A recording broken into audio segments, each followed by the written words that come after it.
सचखंड का कण कण दशमेश गुरु गुरु गोविंद सिंह जी की अमर गाथा सुनाता है।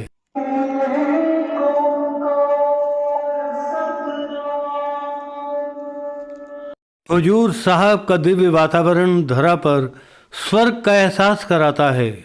सरबंसदानी अपने शिष्यों के इंतजार में पलकें बिछाए रहते हैं। मेरे लिए यह सौभाग्य का दिन है कि मैं अपनी जीवन संगिनी के साथ सचखंड के दर्शन करने के लिए आया हूँ। युग गुजर जाएंगे पर ये पल अमिट रहेंगे।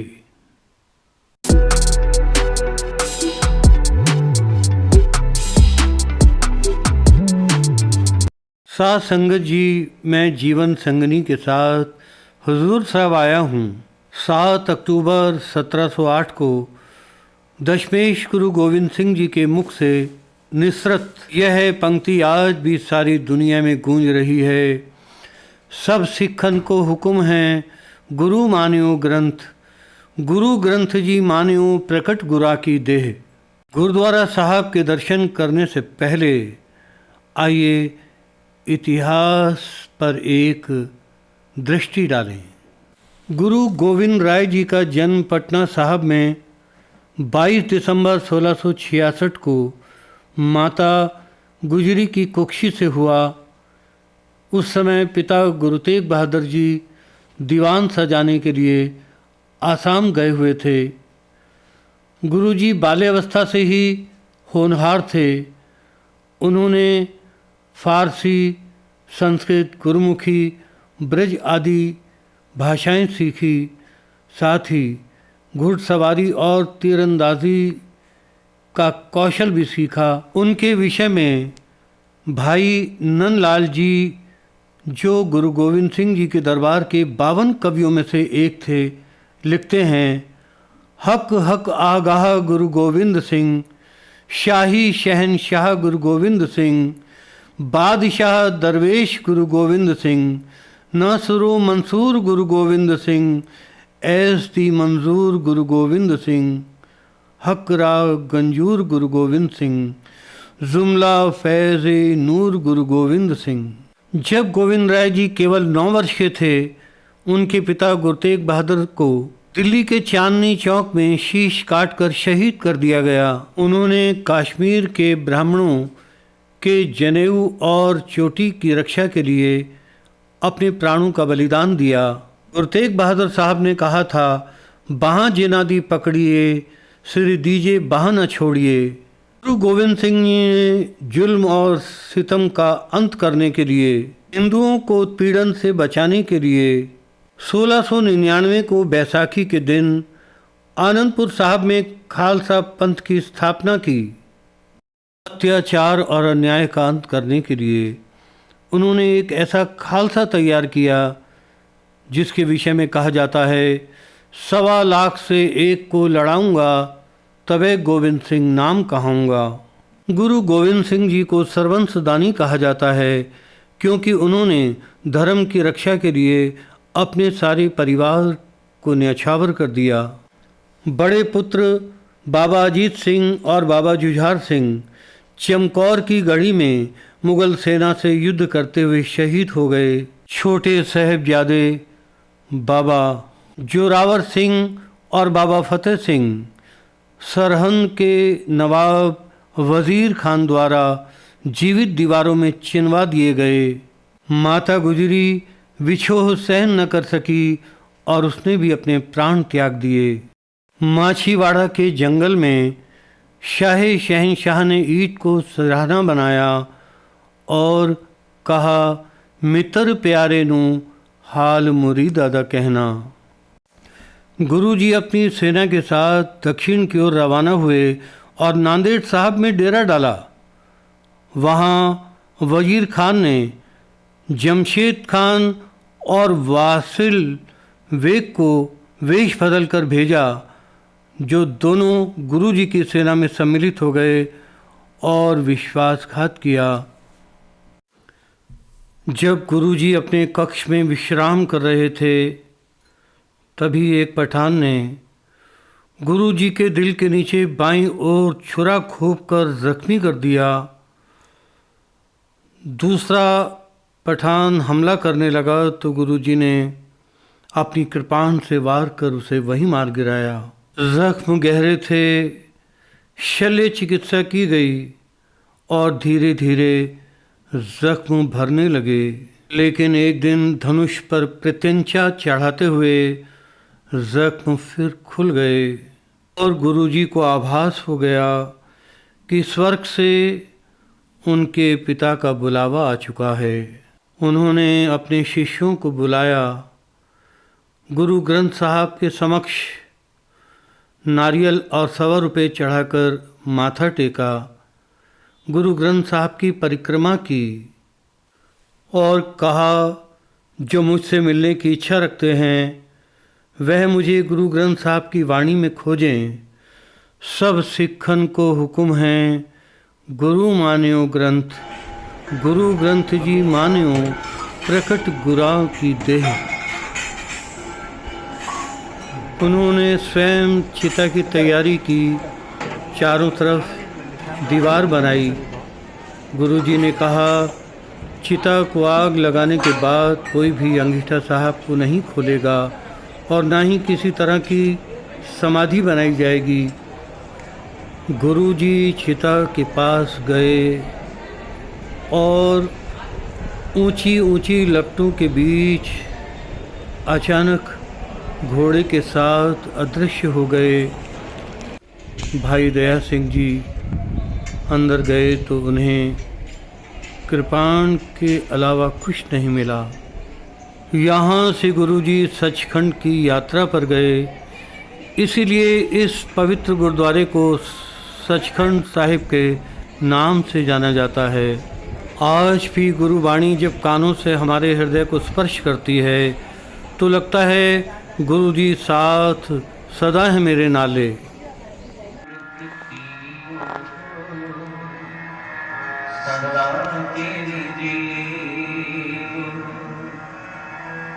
अमृत पियो सदा तेरे लिए, अमृत पियो सदा तेरे लिए। हर सिमरत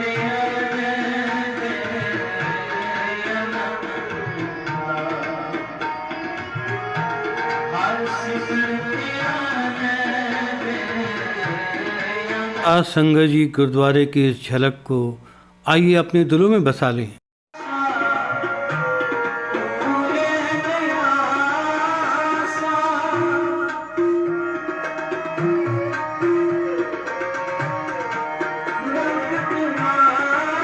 दूर से दिखाई देने वाला भगवे रंग का निशान साहिब दुनिया से कहना चाहता है, गुरुद्वारे के द्वार सभी के लिए खुले हैं। शीर्ष पर दोधारी तलवार, जिसे खंडा भी कहा जाता है, मीरी और पीरी के प्रतीक हैं, अर्थात एक तलवार आत्मिक बल और दूसरी तलवार सांसारिक विषयों को दिशा देने का प्रतीक है।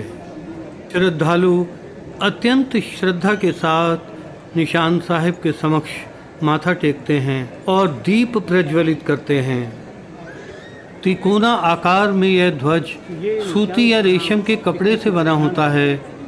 कभी कभी इसे केसरी झंडा या झंडा साहिब भी कहा जाता है। यह खालसा पंथ का परंपरागत प्रतीक है। श्रद्धालु माथा टेक कर इसकी परिक्रमा भी करते हैं।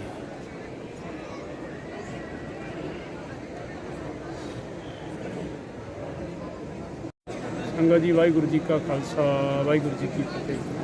ਇਹ ਸਾਡਾ ਨਿਸ਼ਾਨ ਸਾਹਿਬ ਸੰਗਤ ਜੀ, ਇੱਥੇ ਹਾਜ਼ਰ ਨਾਜ਼ਰ ਸ਼ਹੀਦ ਸਿੰਘਾਂ ਦੇ ਦਰਸ਼ਨ ਆਪ ਜੀ ਨੂੰ ਇੱਥੇ ਪ੍ਰਤੱਖ ਹੋਣ, ਜਿਹੜਾ ਨਿਸ਼ਾਨ ਸਾਹਿਬ ਨੂੰ ਭਾਵਨਾ ਦੇ ਨਾਲ ਮੱਥਾ ਟੇਕਦਾ ਨਾ ਸੰਗਤ ਜੀ, ਉਹਦੀਆਂ ਆਸਾਂ ਮੁਰਾਦਾਂ ਪੂਰੀਆਂ ਹੁੰਦੀਆਂ ਨੇ। ਇਹ ਸਾਡੀ ਜ਼ਿੰਦਗੀ ਦੇ ਵਿੱਚ ਬਹੁਤ ਵੱਡੀ ਸਾਡੀ ਭਾਵਨਾ ਬਣਾਉਂਦੀ ਹੈ। ਨਿਸ਼ਾਨ ਸਾਹਿਬ, ਜਿਹੜਾ ਵੀ ਸਿੱਖ ਨਿਸ਼ਾਨ ਸਾਹਿਬ ਦੇ ਦਰਸ਼ਨ ਕਰਦਾ ਭਾਵਨਾ ਦੇ ਨਾਲ, ਸ਼ਰਧਾ ਦੇ ਨਾਲ, ਉਹਦੀਆਂ ਧੰਨ ਗੁਰੂ ਗੋਬਿੰਦ ਸਿੰਘ ਜੀ ਮਹਾਰਾਜ ਮਨੋਕਾਮਨਾ ਪੂਰੀਆਂ ਕਰਦੇ ਨੇ। ਸੰਗਤ ਜੀ, ਭਾਵਨਾ ਦੇ ਨਾਲ ਹਰ ਥਾਂ ਜੋਤ ਹੋਵੇ, ਭਾਵੇਂ ਨਿਸ਼ਾਨ ਸਾਹਿਬ ਹੋਵੇ, ਸੰਗਤ ਜੀ ਨੂੰ ਨਤਮਸਤਕ ਹੋਣਾ ਹੀ ਚਾਹੀਦਾ। ਇਹ ਸਿੱਖ ਦਾ ਸਭ ਤੋਂ ਵੱਡਾ ਧਰਮ ਹੈ, ਕਿਉਂਕਿ ਸਾਡੇ ਗੁਰੂਆਂ ਪੀਰਾਂ ਨੇ ਸਾਨੂੰ ਇਹ ਨਿਸ਼ਾਨ ਸਾਹਿਬ ਬਖਸ਼ੇ ਨੇ।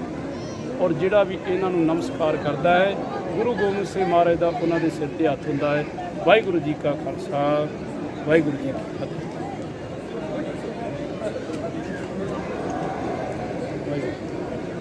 ਆਓ ਸੰਗਤ ਜੀ, ਅੱਜ ਤੁਹਾਨੂੰ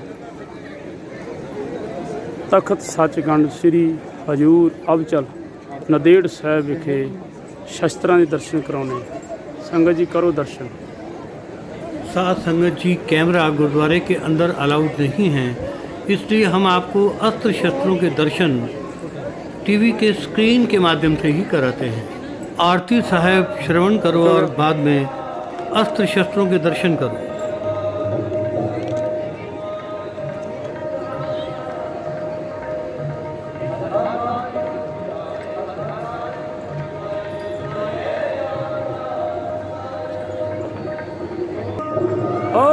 ਸ੍ਰੀ ਅਕਾਲ।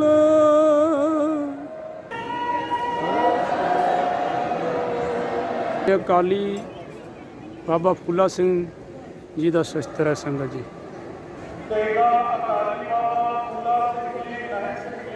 ਇਹ ਤੇਗਾ ਹੈ।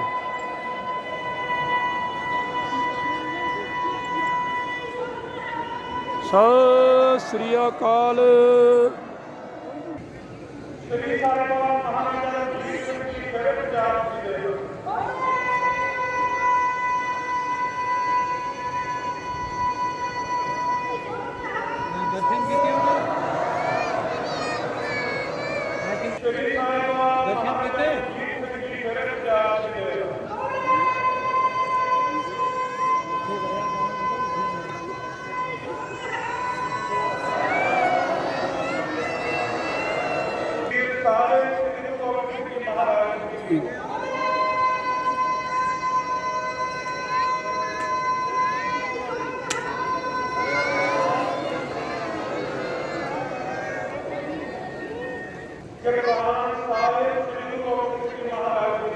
ਸੰਗਤ ਜੀ, ਇਹ ਕਿਰਪਾਨ ਸਾਹਿਬੇ ਕਮਾਲ ਧੰਨ ਗੁਰੂ ਗੋਬਿੰਦ ਸਿੰਘ ਮਹਾਰਾਜ ਦੀ ਹੈ। ਕਰੋ ਦਰਸ਼ਨ। ਸਤਿ ਸ੍ਰੀ ਅਕਾਲ। आपने जिन ऐतिहासिक अस्त्र शस्त्रों के दर्शन किए वह जुल्म का खात्मा करने और पीड़ित की रक्षा के प्रतीक हैं। ਸੰਗਤ ਜੀ, ਇਹ ਸਾਡੇ ਹਜੂਰ ਸਾਹਿਬ ਜੀ ਦੇ ਸੇਵਾਦਾਰ ਨੇ, ਚੌਰ ਬਰਦਾਰ। ਇਹ ਦੇਖ ਲਓ ਸੰਗਤ ਜੀ। ਵਧਾਈਆਂ ਖੁਸ਼ੀਆਂ ਸੰਗਤਾਂ ਨੂੰ ਮਹਾਰਾਜ ਜਿੱਤੀ ਭਾਵਨਾ ਤੇ ਕਰਦੇ ਸਾਰੇ ਭਾਵਨੀਆਂ ਪੂਰੀਆਂ ਕਰੇ। ਹਜ਼ੂਰ ਸਾਹਿਬ ਦੇ ਦਰਸ਼ਨ ਹੋ ਰਹੇ, ਦਰਸ਼ਨ ਦੀਦਾਰੇ ਹੋ ਰਹੇ ਤੇ ਪਾਤਸ਼ਾਹ ਸੰਗਤਾਂ ਨੂੰ ਯਾਤਰਾ ਸਫਲ ਕਰੇ ਮਹਾਰਾਜ। ਸਾਰੀ ਸੰਗਤਾਂ ਨੂੰ ਛੋਟੀ ਵੀਡੀਓ के बीच महाराज दर्शन हो रहे सतगुरु के गुरु नानक गुरु गोविंद सिंह। वाओ वाओ गोविंद सिंह आपे गुरु चला। अविचल नगर गोविंद का नाम जपत सुख पाया राम। सचखंड के पास ही हम चल रहे हैं गुरु गोविंद बाग देखने के लिए। यहाँ फलदार वृक्ष और हरियाली मानो हमारा स्वागत करती है। तो शाम को लेज़र शो के माध्यम से यहाँ सिख इतिहास से हमें परिचित कराया जाता है। जी, ਇਹ ਜਿਹੜਾ ਸਥਾਨ ਆਪ ਜੀ ਦਰਸ਼ਨ ਕਰ ਰਹੇ ਹੋ, ਗੁਰਦੁਆਰਾ ਸਾਹਿਬ ਗੁਰੂ ਕਾ ਬਾਗ। ਇਹ ਜਿਹੜਾ ਸਥਾਨ ਹੈ, ਇੱਥੇ ਸਾਹਿਬੇ ਕਮਾਲ ਧੰਨ ਗੁਰੂ ਗੋਬਿੰਦ ਸਿੰਘ ਮਹਾਰਾਜ ਦੇ ਚਰਨ ਪਏ ਨੇ। ਇਹ ਪਾਵਨ ਪਵਿੱਤਰ ਸਥਾਨ ਦੇ ਆਪ ਜੀ ਦਰਸ਼ਨ ਕਰੋ ਤੇ ਸੀਸਾਂ ਬਖਸ਼ੋ। ਸੰਗਤ ਜੀ, ਵਾਹਿਗੁਰੂ ਜੀ ਕਾ ਖਾਲਸਾ, ਵਾਹਿਗੁਰੂ। ਇਹ ਫੁਹਾਰੇ ਦੇ ਦਰਸ਼ਨ ਕਰੋ। सचखंड साहिब की ये पावन धरा ਕਿੱਡੇ ਵਧੀਆ ਲੱਗਦੇ। किसी स्वर्ग से कम नहीं है। ਦੇਖੋ स्वर्ग के विषय में कहा जाता है ਇੱਥੋਂ ਦੀ वहाँ सुख का साम्राज्य है, चारों ओर प्रकृति का सुरम्य वातावरण है, रंग बिरंगे फव्वारों को देखकर स्वर्ग की अनुभूति होने लगती है। और हो भी क्यों ना, यह साहिब कमाल गुरु गोविंद सिंह जी की पावन धरा है। यहाँ आकर हम सारे दुख भूलकर गुरु गोविंद सिंह जी के इतिहास से जुड़ जाते हैं। यह फव्वारे भी मानो गुरुवाणी सुनकर अलौकिक सुख से झूमने लगते हैं। गुरु स्वरूप साध संगत जी, सचखंड हजूर साहिब के दर्शन कर आपका मन भी आध्यात्म की रोशनी से आलोकित हो गया होगा। यह वीडियो नांदेड़ दर्शन की शुरुआत है। अभी मैं गुरु निधान सिंह गुरुद्वारा, गुरु गोविंद सिंह म्यूज़ियम, गुरुद्वारा बौली साहिब, गुरुद्वारा नगीना घाट माता साहिब देवा, गुरुद्वारा हीरा घाट, गुरुद्वारा शिकार घाट, माल टेकड़ी एवं गुरुद्वारा संगत साहिब आदि के ऐतिहासिक गुरुद्वारों के दर्शन कराने के लिए भी आपको जोड़ूंगा। उसके लिए आप चैनल से जुड़े रहिए। यदि आप पहली बार travel with Narendra Anand channel पर आए हैं तो सब्सक्राइब करें और बेल आइकन दबाएं ताकि नांदेड़ साहब के हर गुरुद्वारे के दर्शन का नोटिफिकेशन आपको सबसे पहले मिले। वीडियो को अधिक से अधिक अपनों में शेयर कीजिए ताकि उन्हें भी इस पावन सचखंड साहिब के इतिहास के बारे में विस्तार से जानकारी मिले। दर्शकों, आपके कमेंट्स हमेशा मेरा मार्गदर्शन करते हैं। लाइक और शेयर करना न भूलें। जल्दी ही फिर मिलूँगा नांदेड़ दर्शन के नए एपिसोड के साथ। आप भी अपनी पवित्र रचना से मेरे साथ बोलिए, वाह वाह गुरु गोविंद सिंह, आपे गुरु आपे चेला।